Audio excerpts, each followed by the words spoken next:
শ্রীমদ্ ভগবত গীতা দশম অধ্যায় হচ্ছিল। আমার তো দুটো মনে আছে 35টা শ্লোক হয়ে গেছে, তাই না? অনেকদিন আগে হয়েছে তো। এই অধ্যায়ের নাম ছিল কি? বিভূতি যোগ। ভগবানের তার সমস্ত বিভূতি, তার সব এখানে ঐশ্বর্য হলো তার মহত্ব, তার মহিমা বর্ণনা। তিনি না বুঝালে তো আমরা বুঝতে পারবো না, কারণ আমাদের এত শক্তি সামর্থ্য নেই। তিনি সঙ্গে সঙ্গে ভগবান যখন অর্জুন চাইলেন জানবার জন্য, ইচ্ছা প্রকাশ করলেন, তুমি আমি কেমন করে জানবো তোমাকে, কি করে তোমাকে যথার্থ ভাবে এই যে এত বৈচিত্র্য মণ্ডিত জগৎ, তার ভিতরে আমি কেমন ভাবে তোমাকে চিনবো, তোমাকে ধারণা করবো আমি। তিনি কৃপা করে আরম্ভ করলেন, ঠিক আছে আমি তোমাকে আমার প্রধান প্রধান মহিমা তোমার কাছে একটু বর্ণনা করে রাখছি। 35 শ্লোকটা কি হচ্ছিল? বৃহৎ সাম তথা সামনাম গায়ত্রী ছন্দসামহম মাসানাম মার্গশীর্ষোহম ঋতুনাম কুসুমাকরঃ। জগতে, এই সচরাচর জগতে এমন কোন জিনিস নেই, তিনি তো সর্বব্যাপী, অথচ তারই ভিতরে তার মহিমা সবচেয়ে বেশি প্রকাশ হয়েছে। আমরা সহজে ছট করে তাকে চিনতে পারবো। তার মহিমা যেখানে যেখানে অত্যন্ত গভীর ভাবে, বিরাট ভাবে প্রকাশিত, আমাদের ধরতে অসুবিধা হবে না, সেরকম ভাবে তিনি প্রধান প্রধান গুলো তো বলছিলেন। এই যে বিশাল বড় সাম বেদ আর কি, সাম বেদে অন্যান্য বেদের সঙ্গে কি তফাৎ? সেখানে সেই সাম বেদটা রেসিটেশন হতো। যখনই বেদ গান ব্রাহ্মণদেরকে আমরা ডেকে বেদ গান ইত্যাদি ইত্যাদি হয় না, বিশেষ বাড়ির বিশেষ বিশেষ অনুষ্ঠানের সময় ব্রাহ্মণগণ এসে, পণ্ডিতগণ, তারা বেদ গান করেন।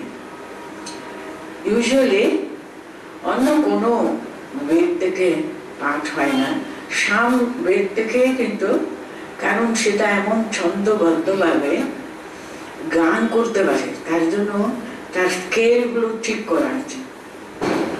সাম গান তো হয়, সেই সাম গানের ভিতরে সাম বেদে শ্রেষ্ঠ মন্ত্র হলো বৃহৎ সাম। এখানে ইন্দ্রের সমস্ত বর্ণনা আমরা পাই, আর এটা যেন সৃষ্টি স্থিতি মোক্ষদায়ক এরকম একটা কথিত আছে। তার জন্য সাম বেদে আমি বৃহৎ সাম মন্ত্রে আমি বেশি প্রকাশিত। আর গায়ত্রী মন্ত্রে তার প্রকাশ তো বেশি, ওটা সকলে জানে। সেই ছন্দ সংযুক্ত যে সমস্ত সংস্কৃত মন্ত্রগুলো আছে, তার ভিতরে গায়ত্রী মন্ত্র হলো সর্বশ্রেষ্ঠ। তারই ভিতরে ভাগবতী শক্তির সবচেয়ে বেশি প্রকাশ বলছেন। মাসানা মার্গশীর্ষোহম, উনি বলছেন অগ্রহায়ণ মাস হলো এই যে বৈশাখ মাস থেকে আরম্ভ করে যে 12টি মাস আমাদের আছে, তার ভেতরে বলছেন সবচেয়ে ভালো, সব দিক থেকে ভালো মাস হলো অগ্রহায়ণ। সব শ্রেষ্ঠ দিনগুলো ওখানে দেখবেন খুবই ভালো পাওয়া যায়। অগ্রহায়ণ মাসের কথা এখানে মার্গশীর্ষোহম, খুব বেশি গরম না, বেশি ঠান্ডা না, সব দিক থেকে মার্গশীর্ষ মানে অগ্রহায়ণ মাসটা সর্বশ্রেষ্ঠ। আর ঋতু, ঋতুর মাঝখানে বসন্ত ঋতু খুবই অত্যন্ত সুন্দর, এটা সর্বজন মিলিত। এখন এরপর থেকে বই পড়ছি আমি। জীবতম ছলয়তামস্মি তেজস তেজস্বিনামহম জয়োস্মি ব্যবসায়োস্মি সত্ত্বম সত্ত্ববতামহম। দেখুন, তিনি ভালো জগতের ভালো বলুন মন্দ বলুন সব তো তারই তো সৃষ্টি, তাই না বলুন? আপনাদের মনে হবে বাবা এসব ছলনাকারীদের কথাও বলবেন। যে খেলাতে আপনারা তো জানেন পাণ্ডবগণকে কিরকম কৌরবগণ ছলনা করে তাকে হারিয়েছিল তারা। সে যেহেতু খেলাকে সে পাশ খেলা আর কি, পাশা খেলা বলে, সে খেলার কথাও উনি বলতেন, কারণ তারই তো সৃষ্টি। জগতে ভালো বলুন মন্দ বলুন ভগবান ছাড়া তো নেই। মা তার জন্য কত সহজে বলেছিলেন বলুন, আমি সতেরো মা, আমি অসতেরো মা, আমি সকলের মা। কারণ জগতে যা কিছু সব তারই স্রষ্ট। তার জন্য বলছেন ছলনাকারী। অন্যদের কত সহজে ছলনা করে সর্বস্ব হরণ করা যায়, সে হলো এই দুটো খেলা। তেজস তেজস্বিনামহম, খুব যারা তেজস্বী, আপনারা বাচ্চাদের মুখ দেখেই বুঝতে পারেন তারা কত বুদ্ধিমান, বুদ্ধিমত্তা কেমন প্রকাশিত তার মুখে, চোখ মুখে এত বেশি প্রকাশ পাওয়া যায় তেজ। তার জন্য বলতেন যারা তেজস্বী তাদের যে অন্তরের যে তেজ, সেটা তো আর কে, আমারই প্রদত্ত, সেটা সেখানেও কিন্তু আমি বেশি প্রকাশিত। জয়োস্মি, যারা এত চেষ্টা করে সে বিজয়ী হওয়ার জন্য, তাদের যে সে জয়, তারা যে আলটিমেটলি তারা যে ভিক্টোরিয়াস হয়, জয় অর্জন করে, সেটা কিন্তু তারই কৃপায় কিন্তু হচ্ছে। তারা জানে না ভগবানেরই কৃপায় মানুষ বরং জয় লাভ করতে থাকে আর কি। বিজয়ী মানুষ যারা, তারা জয় লাভ করেছেন কিন্তু তারই কৃপায়। ব্যবসায়ী উদ্যমশীলতা আর কি, মানুষের মধ্যে যে উদ্যমশীলতা, তারই কৃপায় কিন্তু মানুষ সেটা পায়। সত্ত্বম সত্ত্ববতামহম, সাত্ত্বিক মানুষ। সত্য গুণ আগে, তিনটে গুণেরও কিন্তু কর্তা, উৎপত্তির কারণ, সোর্স তিনি কিন্তু সত্য রজ তম। এই তিনটা গুণে কিন্তু আমাদের প্রকৃতি সে তৈরি হয়েছে, তাই না? কিন্তু কত কষ্ট হলে মানুষ তমগুণ থেকে রজগুণে উন্নীত হয়।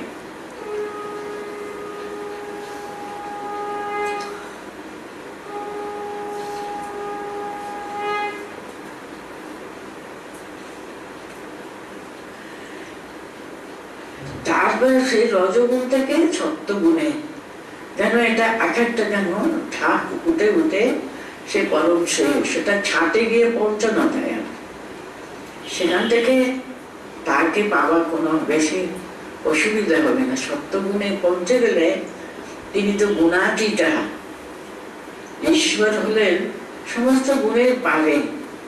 কিন্তু আমরা সত্যগুণে না পৌঁছালে কিন্তু তার কাছে যাওয়া কখনো সহজ হতে পারে না।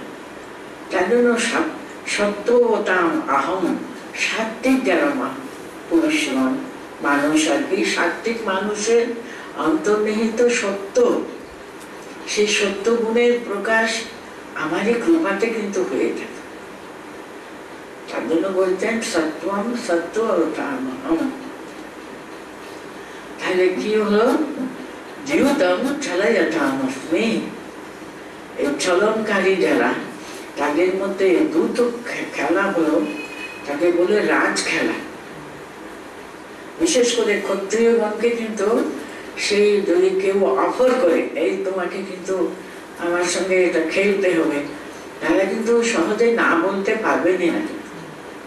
তার জন্য দেখুন কৌরবগণ আর পাণ্ডবগণ যেমন ধৃতরাষ্ট্রের দ্বারা, দুর্যোধন এত ছলনকারী না, তিনি কিন্তু তার বাবাকে দিয়ে বলালেন, তার জন্য ওরা ওই খেলাতে সম্মত হতে হলো, যেখানে তারা সর্বস্ব হারালেন আর কি।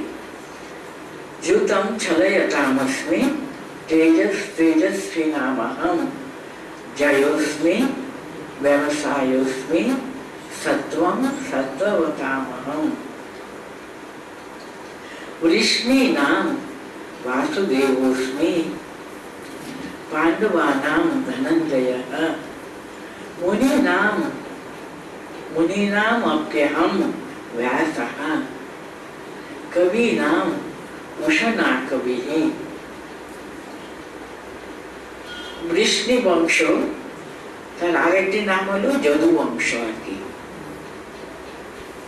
যে বংশে ভগবান শ্রীকৃষ্ণের জন্ম হয়েছে। সে বংশে সর্বশ্রেষ্ঠ ভগবান শ্রীকৃষ্ণ স্বয়ং, তার জন্য বলছেন বৃষ্ণি নাম বাসুদেব, বসুদেবের পুত্র রূপে ভগবান শ্রীকৃষ্ণের আবির্ভাব হয়েছিল। আপনারা যারা ভাগবত পাঠ করেছেন, বসুদেবের যে কি একেবারে শ্রেষ্ঠ গুণাবলীতে তিনি বিভূষিত ছিলেন, তার পুত্র রূপে বাসুদেব ভগবান শ্রীকৃষ্ণের আবির্ভাব। বৃষ্ণি বংশে পুরুষোত্তম সর্বোত্তম পুরুষ ভগবান শ্রীকৃষ্ণ, তার ভিতরে বৃষ্ণিদের যেটা মহিমা ছিল আর কি, তার বেশি প্রকাশ শ্রীকৃষ্ণের ভিতরে হয়েছিল বলে বলছেন বৃষ্ণি নাম বাসুদেবস্মি পাণ্ডবা নাম ধনঞ্জয়া। তার জন্য দেখুন অর্জুন কত কনসিয়াস ছিলেন আর কি।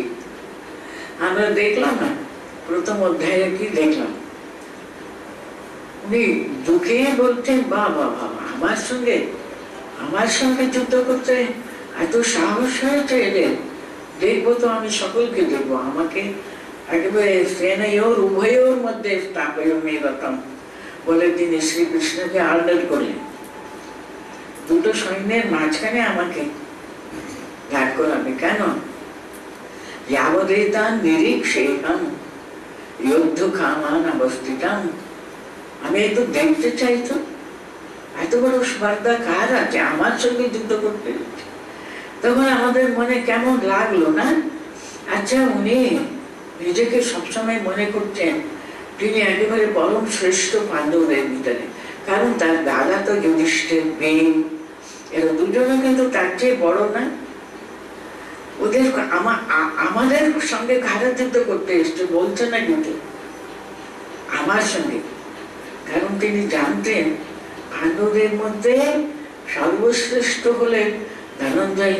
হি was also conscious of it, এত বেশি উনি কনসিয়াস ছিলেন শেষ পর্যন্ত ওই যে অহংকার, আমি করছি। কিন্তু দেখবেন ভগবত গীতার শেষ যখন 18টি অধ্যায়ের শেষ শ্লোকে ভগবান যখন জিজ্ঞাসা করছেন কি অর্জুন তোমার সব মোহ দূর হয়েছে তো,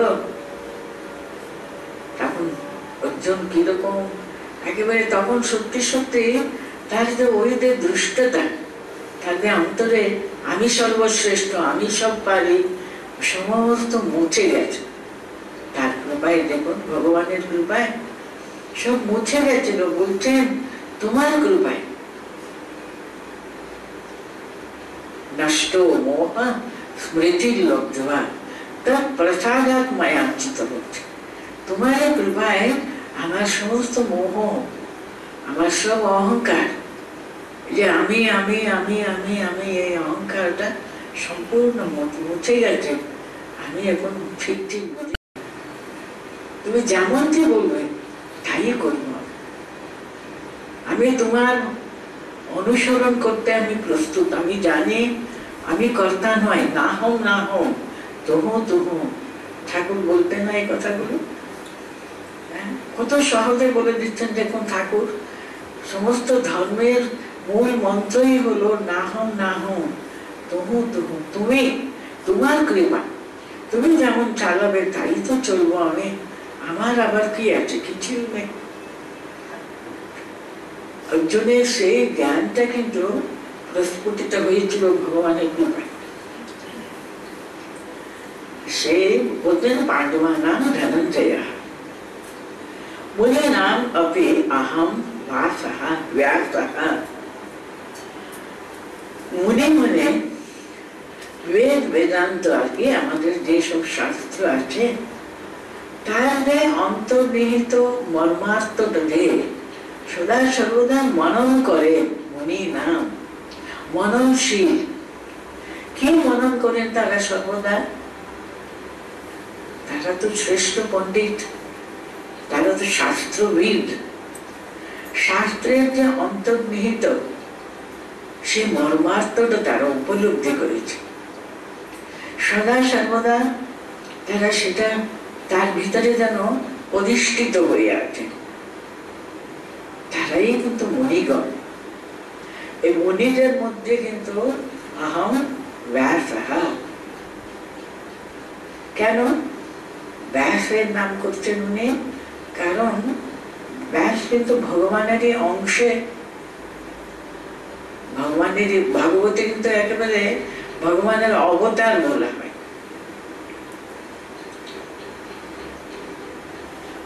ব্যাসদেব অবতারের পদে মানে অংশ অবতার তিনি।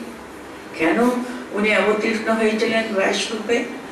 তখন শাস্ত্র প্রায় লুপ্ত হতে চলেছিল। কারণ তখনকার দিনে আমাদের মতো খাতা বই, প্রিন্টেড বই কিন্তু কোনো ব্যাপার তো ছিল না। সব কিছু কিন্তু স্মৃতিশক্তি, স্মৃতিতে সমস্ত ধরে রাখা হতো।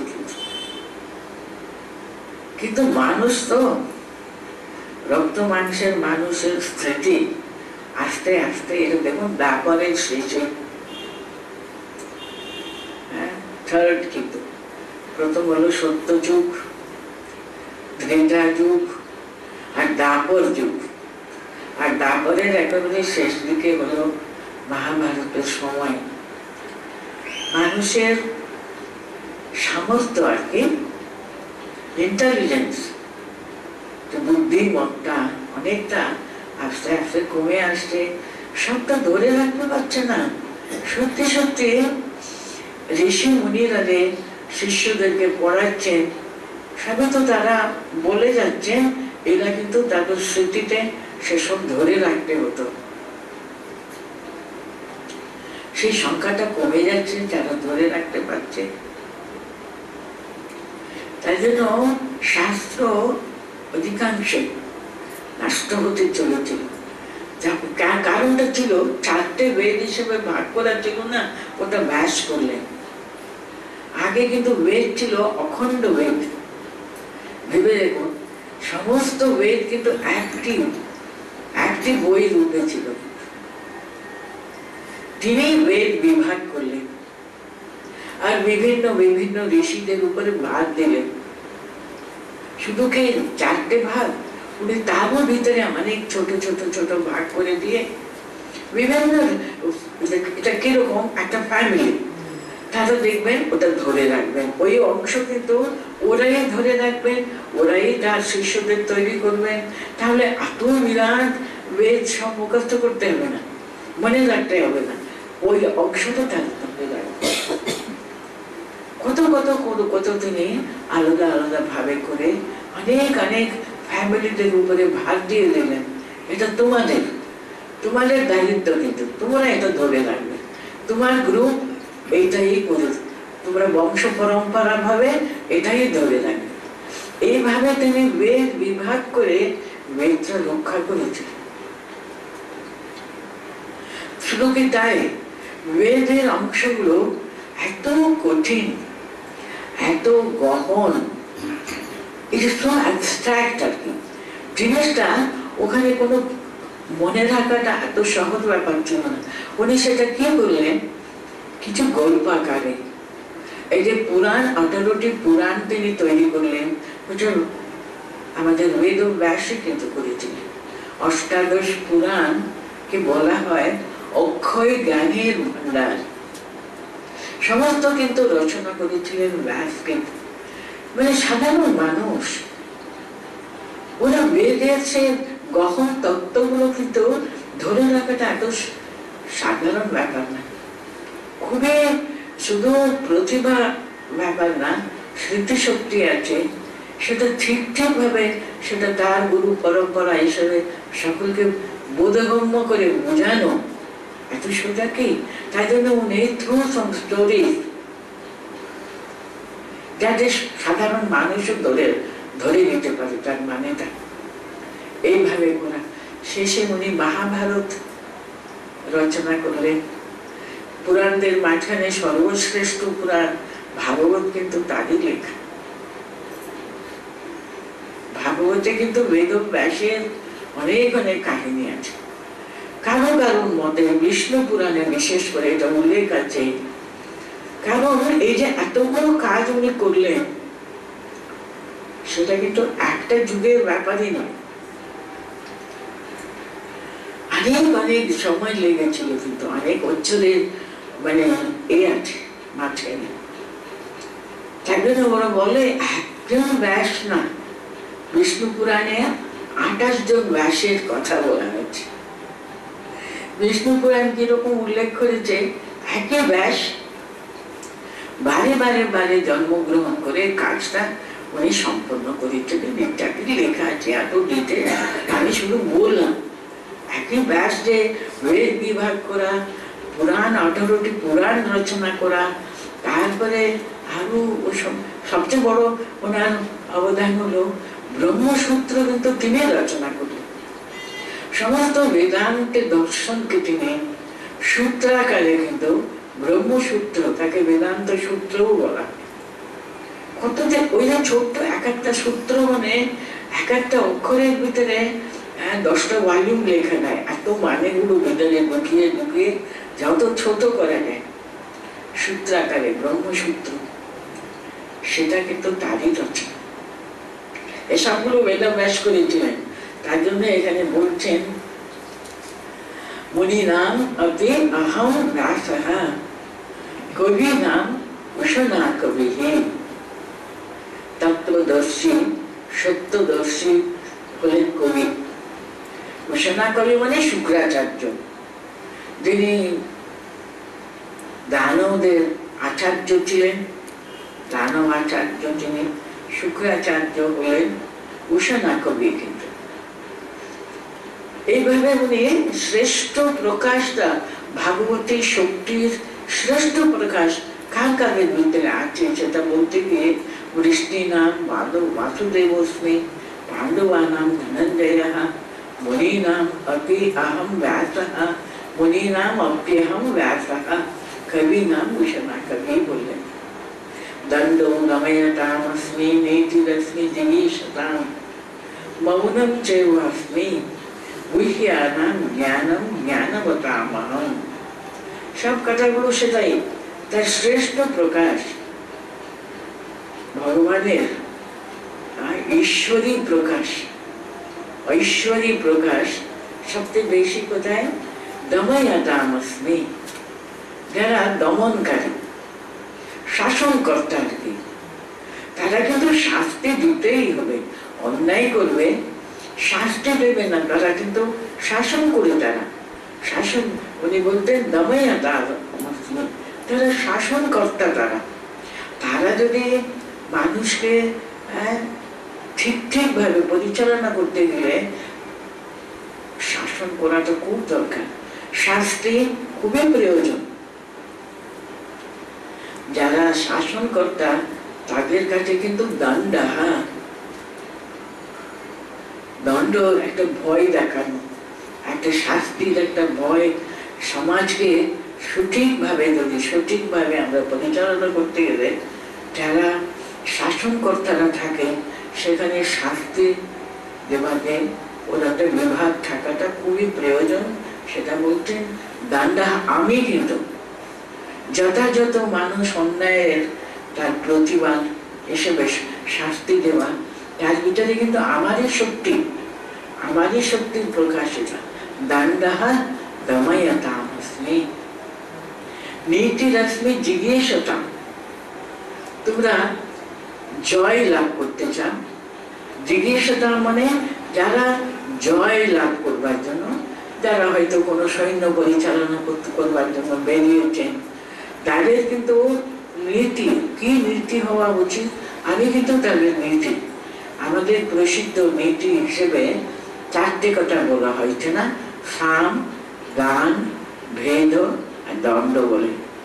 সংস্কৃততে আমাদের নীতি হলো 4টেও ব্যবহার করে, মানে শান্তিপূর্বক ভাবে ওটা ব্যবস্থা করা আর কি।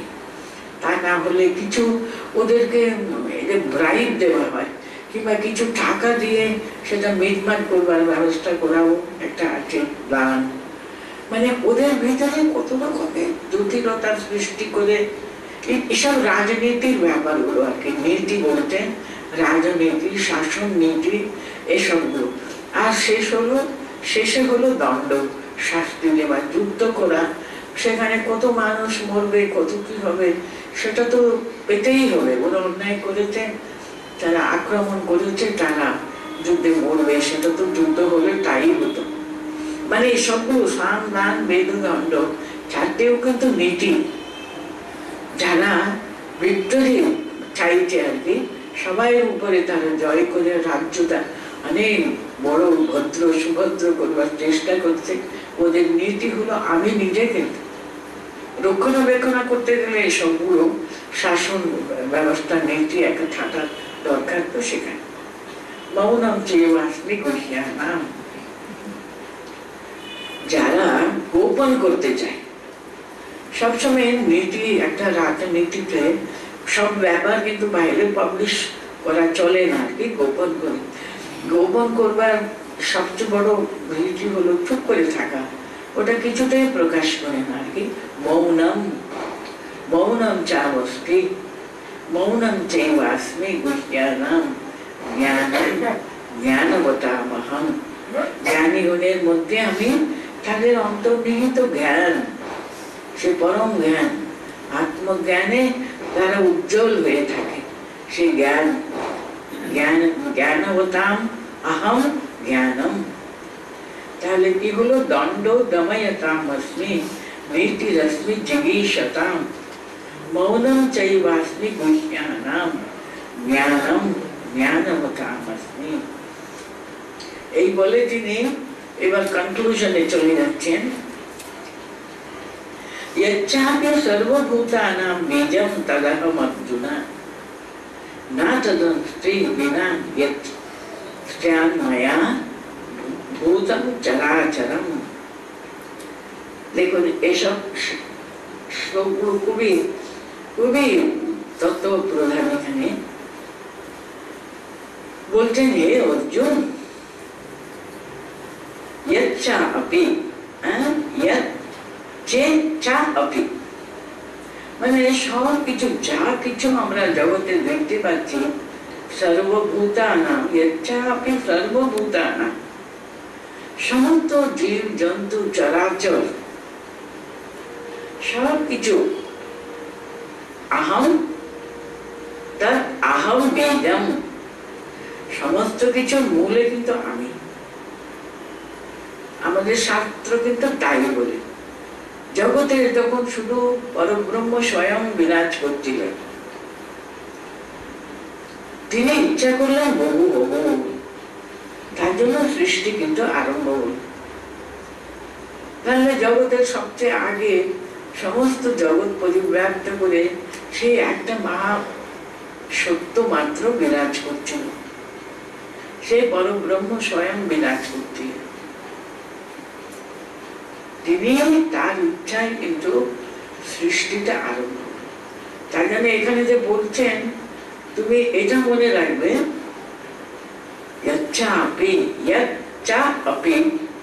সর্বভূতানাম বীজম আহম অর্জুনা। সবসময় মনে রাখো, সমস্ত জীব জন্তু যা কিছু তুমি দেখো না কেন, তার মূলে কিন্তু আমি আছি। কিন্তু আমি সব কিছু সৃষ্টি বীজ, আমি স্বয়ং কিন্তু। তার জন্য তুমি ভগবত ইচ্ছায় সবকিছু হয়েছে, তারই ইচ্ছায় কিন্তু বাঘ বললু যা আমরা দেখি না কেন জগতে, কিংবা মশা মাছি, সেটা আমাদের মনে হতে পারে কি রে বাবা আদৌ আমাদের অসুবিধার সৃষ্টি করছে,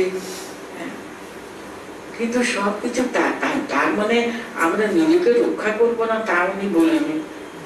তোমাকে বুদ্ধি দেওয়া হয়েছে, তোমাকে ক্ষমতা দেওয়া হয়েছে, তোমার নিজেকে প্রোটেকশন তোমায় করবার জন্য যা প্রয়োজন সবই তো করে দেবে। হ্যাঁ, এই যে আমরা শুনি না বাঘ নাকি ভগবানের ভগবতীর তিনি বাহন বলে, তার গলায় মালা পরাতে গেলে কি হয় অবস্থাটা, এরকম এই কতদিন আগে শুনেছি। সেরকম কেউ তো বোকা হতে পারে না তো, কিন্তু ওখানে বলছেন মনে রাখো সমস্ত সৃষ্টির মূল কিন্তু ভগবান স্বয়ং। কিন্তু यच्चापि सर्वभूतानां बीजं तद् अहम अर्जुन। সবকিছু আমি, না তদন্তি বিনা যৎ স্যান্ময়া ভূতম চরাচরম। ওটা আরো ভালো করে বুঝাবার জন্য সেকেন্ড লাইনে একই কথা বলছেন। কি বলছেন?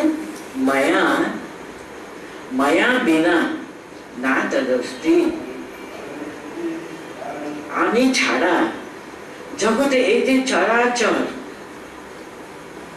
স্থাবর জঙ্গম যা কিছু আমরা দেখি না কেন, আমাকে বাদ দিলে চলবেই না।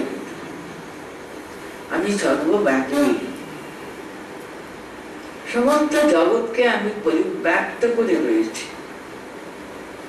পুরুষ সূক্ত বলে একটা বেদে, ঋগ্বেদে একটা সূক্ত আছে, সহস্র শীর্ষা পুরুষ সহস্রাক্ষ। তারপরে বলা হচ্ছে উনি সমস্ত সমস্ত সব পরিব্যাপ্ত করে আছেন, কিন্তু তার উপরে নাকি 10 আঙ্গুল বেশি আছে। 10 আঙ্গুল কি মেপে চেপে বলছেন তা না, মানে আমরা যত ইমাজিনেশন করি না কেন তার অনেক কিছু আরো বাইরে কিন্তু তিনি আছেন, আমরা জানি না। এই যে পৃথিবীটা কতটুকু, আরো কত কি আছে ভাবুন তো, কত লোক আছে, ভূলোক ছাড়াও আরো কত কত কত লোক আছে। যারা একটু অ্যাস্ট্রোনমি পড়েছে ওরা বুঝতে পারে আরো ব্রহ্মাণ্ড মানে কত কি। সমস্ত ব্রহ্মাণ্ডকে উনি পরিব্যাপ্ত করে রয়েছেন, তারও উঠবে নাকি 10 আঙ্গুল। यच्चापि सर्वभूतानां এটা তো হলো। হ্যাঁ আচ্ছা ঠিক আছে। यच्चापि सर्वभूतानां बीजं तदाहम् अर्जुन न तदस्ति विना मया भूतं चराचरं। আমাকে বাদ দিলে জগতে কোনো চরাচর, এই চরাচর জগতে কিন্তু আমাকে যদি বাদ দাও, বাদ দিতে পারবেই না তুমি। কিন্তু আমি সমস্ত জগৎকে পরিব্যাপ্ত করে রয়েছে, তারও ঊর্ধ্বে আছি, তারও ঊর্ধ্বেও আমি আছি। না তদস্তি বিনা মায়া, মায়া বিনা কিছু হতে পারে না জগতে।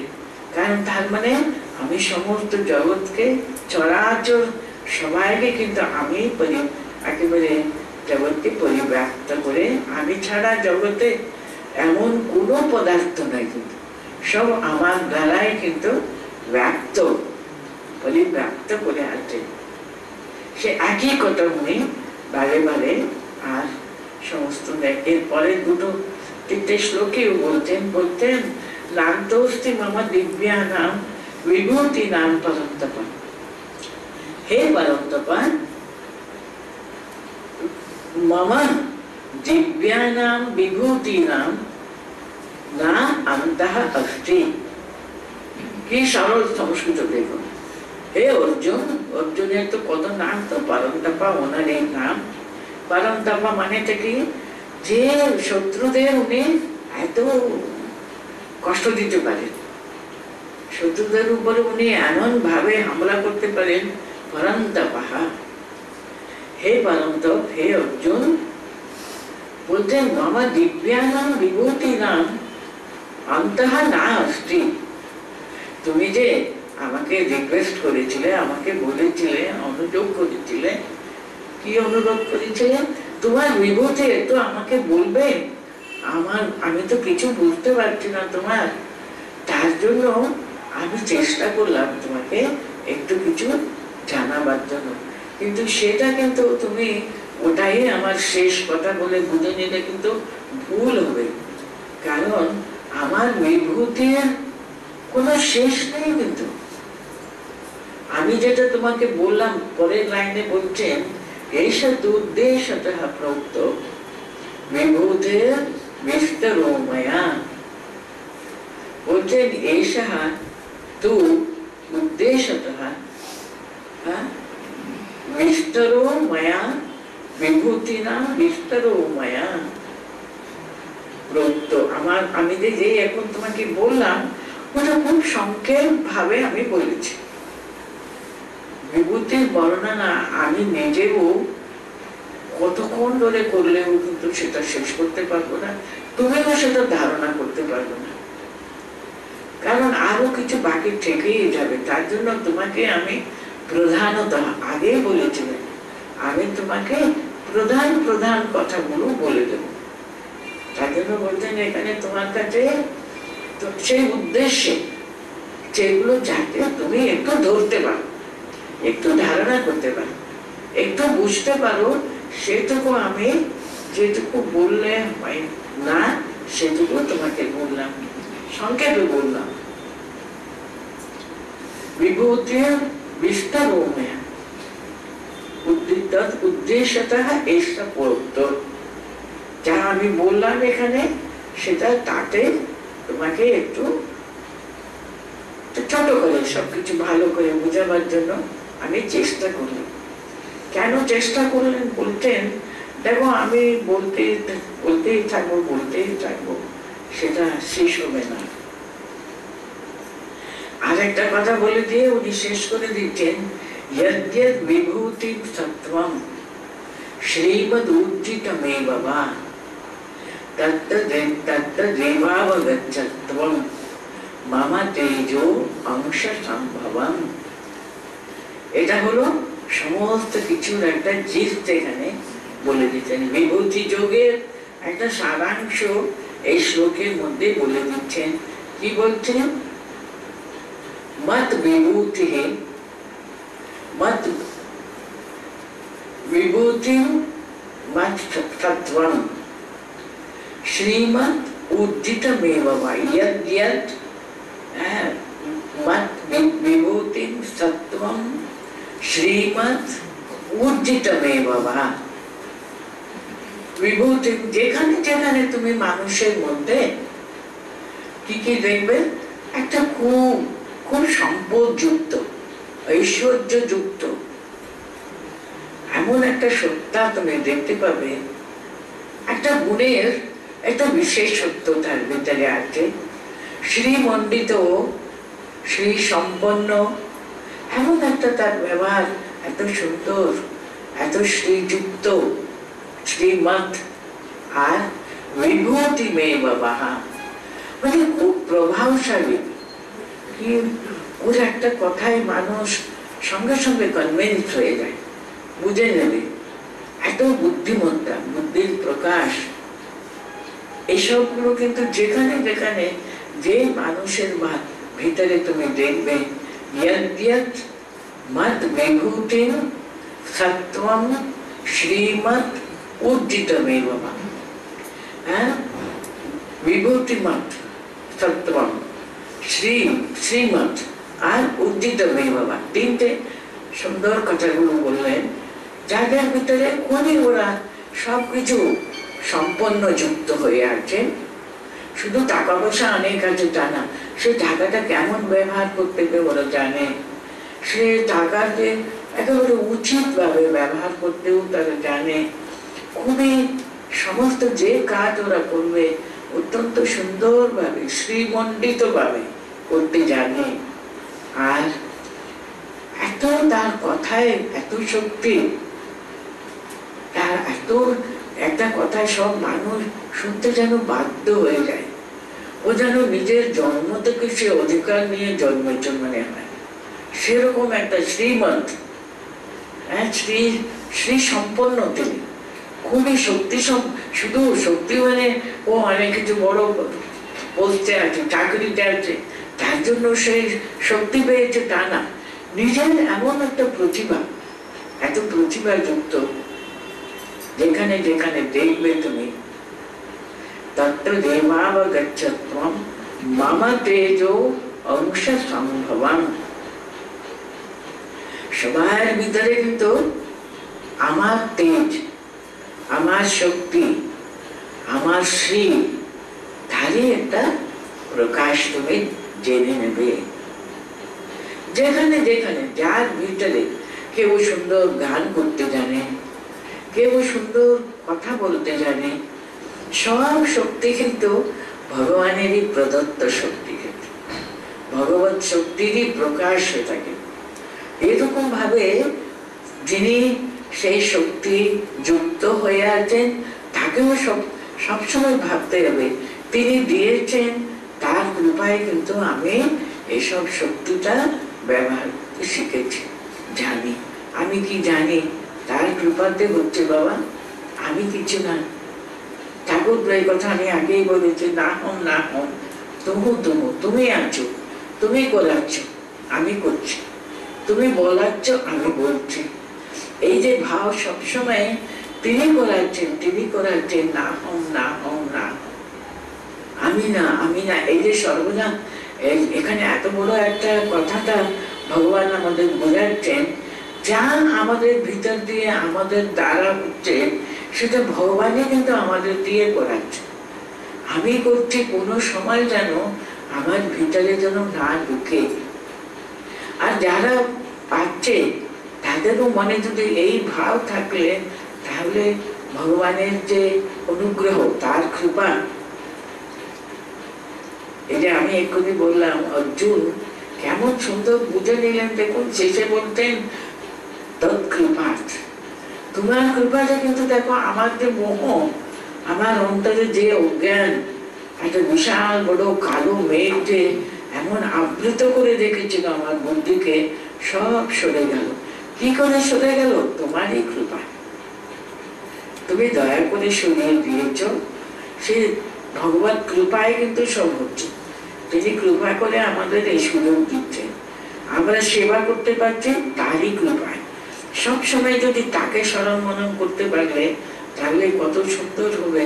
যদ্যদ বিভূতিমৎ সত্ত্বম শ্রীমদ উত্থিতমে বাবা তত্তদেবাবগচ্ছত্বম মম তেজো অংশ সম্ভবম। শেষ শ্লোকটা পড়ে নিন। অথবা বহুনৈতেন কিং জ্ঞাতেন তবার্জুন বিষ্টব্যাহমিদং কৃষ্ণম একাংশেন স্থিতো জগৎ। আমরা কতটুকুই বা বুঝতে পারি এই কথাটা। এই শ্লোকে উনি এমন সুন্দর বোঝাচ্ছেন তার যে শক্তি, তার অন্তর্নিহিত যে বিরাট শক্তির কথা তিনি নিজ মুখে আমাদের বোঝাচ্ছেন। বলছেন অথবা হে অর্জুন, বহু নৈতেন কিং জ্ঞাতেন, এতেন বহু কিং জ্ঞাত, এর চেয়ে আর কি বেশি তুমি জানতে পারবে বলো না। কিছু তুমি জানতে পারবে না। আমি যে বললাম তার চেয়ে আর কি তুমি জানতে চাও? উনি তো বলছেন তো আমি সামান্য শুধু একটা তোমাকে একটু অংশ কিছু বললাম মাত্র, সবটা আমিও বলতে পারিনি, কিন্তু এর চেয়ে বেশি তুমি কি জানতে চাও বলো না। এই একটা কথা মনে রাখলে হয়ে যাবে। বিষ্টব্যাহমিদং কৃষ্ণম একাংশেন স্থিতো জগৎ। বলছেন ইদং কৃষ্ণম, এই সমস্ত যা তুমি তোমার চোখের সামনে যে চড়া আচরা স্থাবর জঙ্গম, যা জগতের প্রকৃতির মধ্যে প্রাণী, সমস্ত লতা গুল্ম সবকিছু আমরা যা দেখি জগতে, আমরা সচরাচর জগতে, কৃষ্ণ সমস্ত বিশ্ব সমস্ত জগৎকে আমি বিষ্টব্যমেহম কৃষ্ণম একাংশেন, আমার একটি মাত্র অংশে আমি সমস্ত কিছু পরিব্যাপ্ত হয়ে আছে। আমার একটা মাত্র পাদ বলতে পারে, আর তো তিনটে পাদ তো বাকি রইল। আমি কতটুকু বললাম উনি বলবার জন্য, কতটুকু উনি বলতে পারলাম। পেলে সহস্র চিত্রা পুরুষ সহস্রাক্ষ সহস্রপাদ সা ভূমি বিশ্বত দুর্দম দশাঙ্গুলম বলে দিচ্ছে। মানে উনি সমস্ত জগৎকে, এই যে বিশ্বরূপ দর্শনের পরে আমরা পড়ব,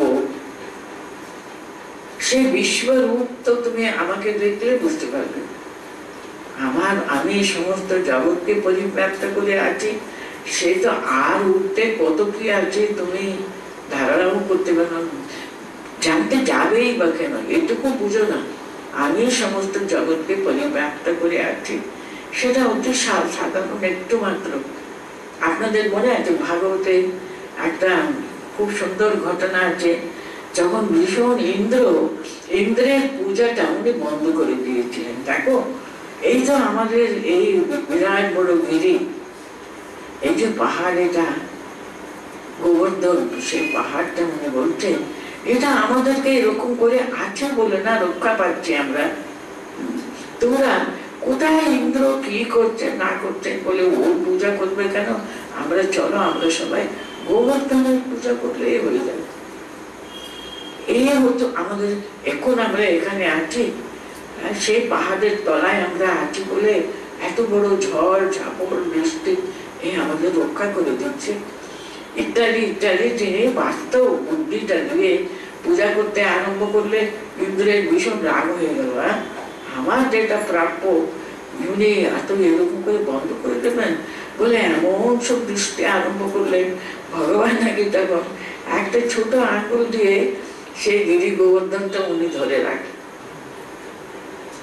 ভাবা যায় যে কোথায় একটা কতই বা তখন বয়স, উনি যখন বৃন্দাবন ছেড়ে চলে গেলেন তখন মাত্র তার 10 বছর পূর্ণ হয়েছিল।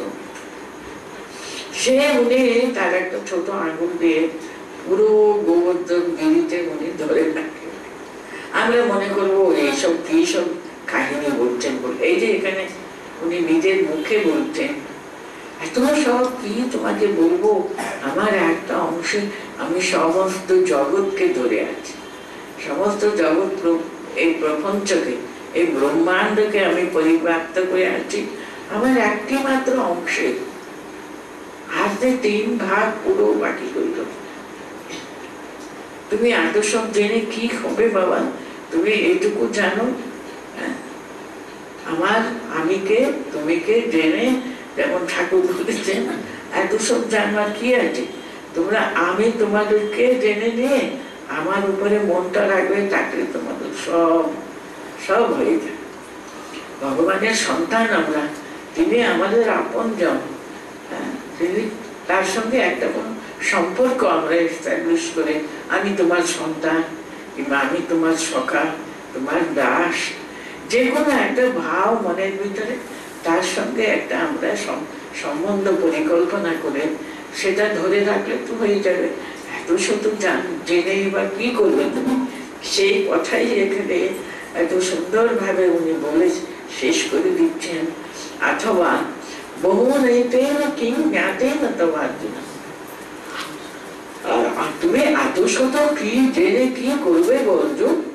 বিষ্টব্যাহমিদম কৃষ্ণম একাংশেন স্থিত জগৎ, এইটুকু জানতে পারলে তো হয়ে যাবে সমস্ত জগৎ আমার একটা অংশে আমি পরিব্যাপ্ত করে দিয়েছি, সেটুকু জেনে নাও, তাহলে তোমার সব জানা হয়ে যাবে। এরকম ভাবে তিনি দেখুন, তিনি কৃপা করে যদি আমাদের না বোঝালে অর্জুনকে বুঝতে পারতেন না। অর্জুন তো আমরা যে এখানে এত সুন্দর ভাবে মানে ভগবান নিজে মানুষকে তার মহিমা সম্পর্কে বোঝাচ্ছেন। তো অর্জুন যখন ঢুকেছিলেন কুরুক্ষেত্রে, যখন প্রবেশ করলেন, কিরকম একেবারে আমি আমি আমি আমি এই কি হয়ে যেত। আমরা যদি আমার মনে যদি এসব কথাগুলো না উঠতো, কি হয়ে যেত। শুধু শুধু কত কি বললেন ফার্স্ট অধ্যায়, যদি আপনাদের মনে থাকে, আমরা তো পড়েছি তো প্রথম অধ্যায়ে অর্জুনের কথা বলব।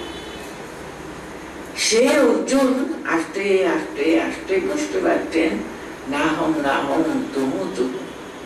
এই যে তিনি সমস্ত চরাচরকে চালাতেন, ভগবানই চালাচ্ছেন। তিনি ছাড়া জগতের একটা গাছের একটা পাতাও নড়ে না, তার ইচ্ছাতে কিন্তু সবকিছু হচ্ছে। এইভাবে তাকে বোঝা, তাকে আমরা অন্তর থেকে, তিনি সর্বমহেশ্বর, তিনি সমস্ত জগৎ তার কাছ থেকে সৃষ্ট, তিনি তাকে ধরে আছেন। তার ইচ্ছা না থাকলে তিনি সবকিছু কিন্তু ধ্বংস করে দিতে পারেন। সৃষ্টি স্থিতি প্রলয় সবকিছু তার হাতেই রয়েছে। আর এটা তো কিছুই না তার, আরো কত কি তার মহিমা কে বলতে পারে, কার সাধ্য সেটা জানা। এইভাবে আমরা যেন ঠিক ঠিক তার মহিমা সামান্য একটু বুঝতে পারে, মনন করতে পারে, চিন্তা করতে পারে। এই বিভূতি যোগে তারই সারাংশটুকু সামান্য কিছু আমাদেরকে তিনি জানালেন। এখানে কিন্তু আমাদের বিভূতি যোগটা শেষ হয়ে গেল। এরপরে কিন্তু দেখুন শোনা গেল, শুনলে কি আমরা বিশ্বাস করি? আমরা একটু দেখতে চাই। তাই জন্য অর্জুন কিন্তু আবার আমাদের প্রতিনিধিত্ব নেই, আমাদের মনে মনে যারা ইচ্ছা জাগে, ঠিক উনিও তাই।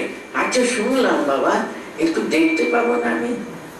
তোমার যে বিশ্বরূপ, তুমি যে বললে সমস্ত জগৎকে আমি পরিব্যাপ্ত করে দিয়েছি, আমাকে একটু যদি তুমি মনে করো, আমি উপযুক্ত যদি মনে করো, ইত্যাদি উনি জানতে চাইলেন। তার জন্য বিশ্বরূপ দর্শন যোগ এর ফলে আরম্ভ হল।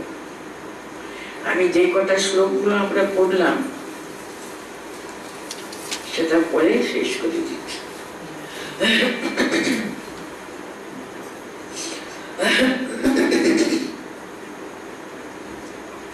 बृहत् साम तथा सामनां गायत्री छन्दसामहं मासानां मार्गशीर्षोऽहं ऋतूनां कुसुमाकरः द्यूतं चलयतामस्मि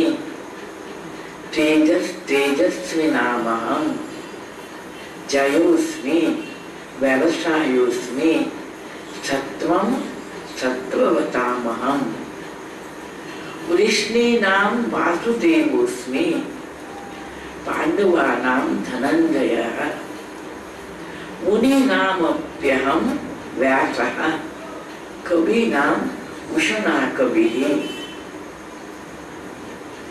दण्डो दमयतामस्मि नीतिरस्मि जगीषताम् मौनं चैवास्मि गुह्यानां ज्ञानं ज्ञानवतामहं यच्चापि सर्वभूतानां बीजं तदहमर्जुन न तदस्ति विना यत् सन्मया भूतं चराचरं नान्तोऽस्ति मम दिव्यानां विभूतीनां परन्तप एष तूद्देशतः प्रोक्तो विभूतिर्विस्तरो मया यद्यद् विभूतिमत्सत्त्वं श्रीमदूर्जितमेव वा तत्तदेवावगच्छत्वं मम तेजो अंशसम्भवम् अथवा बहुनेतैन किं ज्ञातेन तवार्जुन विष्टभ्याहमिदं कृष्णम् एकांशेन स्थितो जगत् इति श्रीमद्भगवद्गीतासु उपनिषत्सु ब्रह्मविद्यायां योगशास्त्रे श्रीकृष्णार्जुन संवादे विभूति योगो नाम 10मोऽध्यायः।